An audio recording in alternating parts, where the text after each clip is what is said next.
Hi people, good day and welcome back to our YouTube channel, Marjan's Garden. So for today's video guys, i-share ko sa inyo yung mga ginawa ko these past few days dito sa ating garden. So kung mapapansin nyo guys dito, ito yung ating purple card. Kinalbo ko guys. Ayan. So yung blue na yan guys ay ano yan, yung date natin na fungicide. So yung ating mga variegated tinkerbell dyan guys ay maganda siya. Lush na siya guys.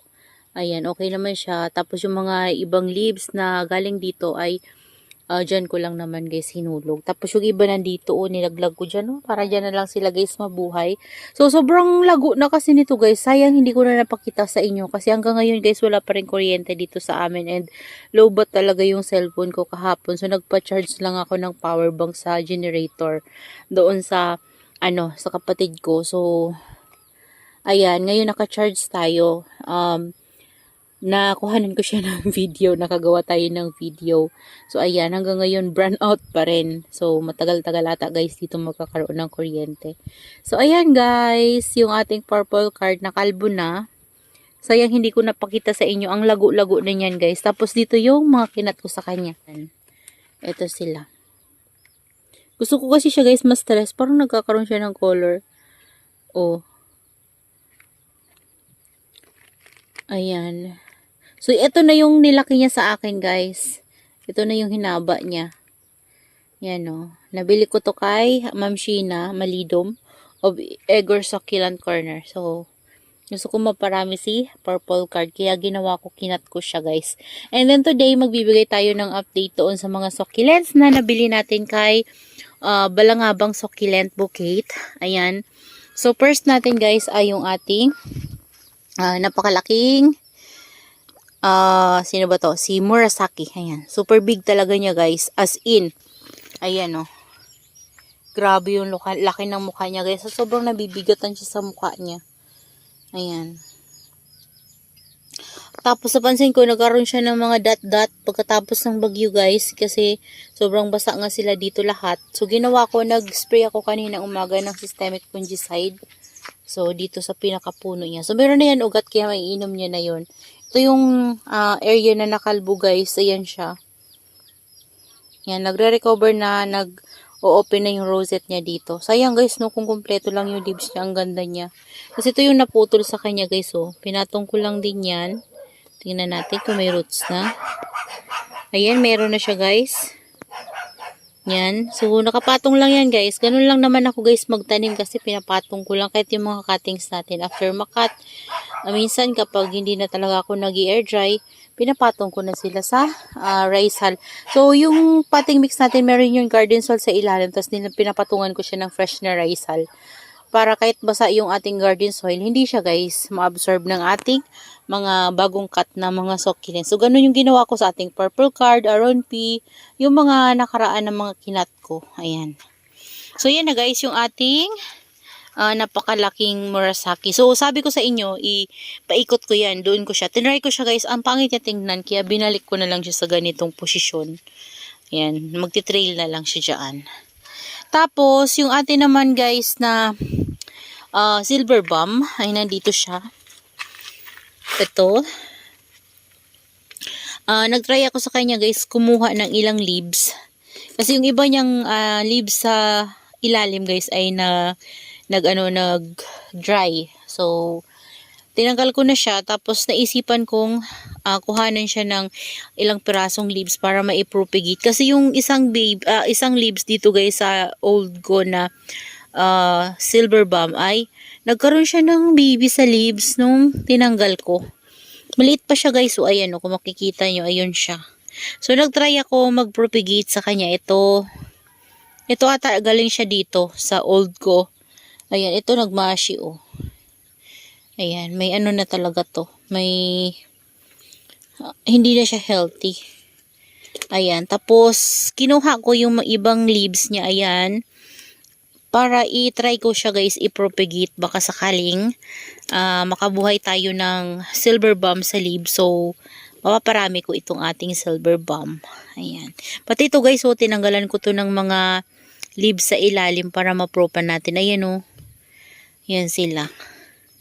So, okay naman ito. Meron siyang baby dito banda. Tapos, saan pa ba? Dito ata sa gilid na to guys, meron din. Di ko alam kung may roots na siya guys. Pero siguro meron na kasi may roots na yung ating Murasaki. So, magkakasama lang naman yan sila. Ayan, meron pa dyan baby. Tapos dito guys, ayun, sa ilalim. Kita nyo ba? Ayun. So, ayan.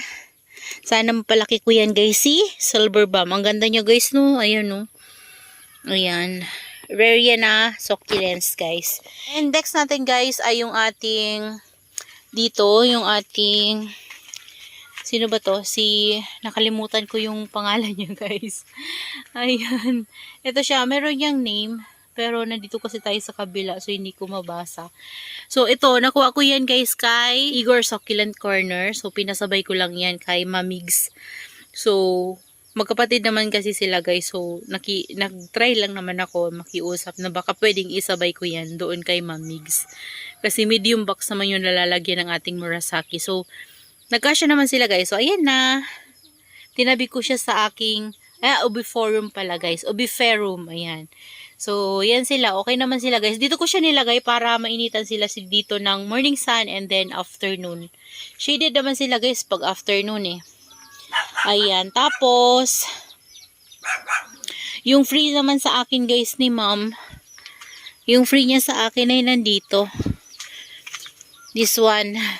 Ito yung cuttings ng burrito. Ayan, dito siya. So, tingin ko dikit na siya guys, may ugat na siya, pero medyo dehydrated pa siya kasi tinusok ko lang yan dyan, and tuyo yung natin na yan, soil mix, so hindi ko yan sila nadiligan. Mamaya mag-spray ako sa kanila. And then yung isa natin na free from Migs ay nandito guys. Ayan. Ito sila. Charan! Okay naman siya. Ata to guys, si Claret. Ayan siya. Ayan. And then yung ating Star Bali ay, ayan guys, yung ating Star Bali from Migs o Balangabang Succulent Bouquet. Ayan, di ba? Okay naman sila guys at walang problema sa kanila. Kahit na guys, nung binagyo tayo ay talagang nabasa talaga sila dito ng sobra.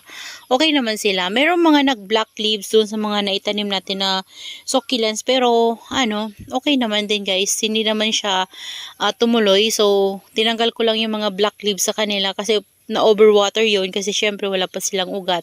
Basa na sila guys. Or meron man silang ugat, kunti lang, tapos nabasa sila ng sobra. So hindi nila kayang sipsipin yung water na natanggap nila.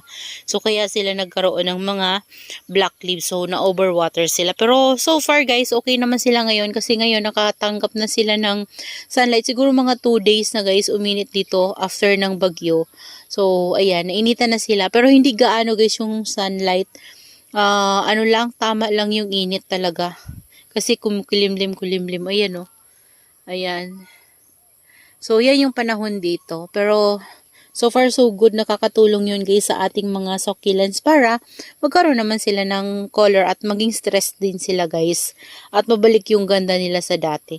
Mega love shoutout po pala kay Sir Ernesto Gutlay, Mama Donna TV, Sis Jamaica, ayan, Mama Regine Ramos, and then kay Sis Bibilina Sarita, and also kay Pixin Review and Jessie Adventure. Ayan, mega love shoutout po sa inyong lahat. Sa lahat ng ating viewers, Sir Teddy Lacson, and then Sis Linsky, ayan, mega love shoutout. At sa iba pa nating mga viewers na hindi ko na po kayo maisa-isa. Ayan, maraming salamat po sa inyong suporta at laging pag-aabang sa ating mga uploaded videos. So, that's all for today's video guys. And I hope you enjoy watching and see you on my next vlog. Happy gardening everyone. Bye-bye.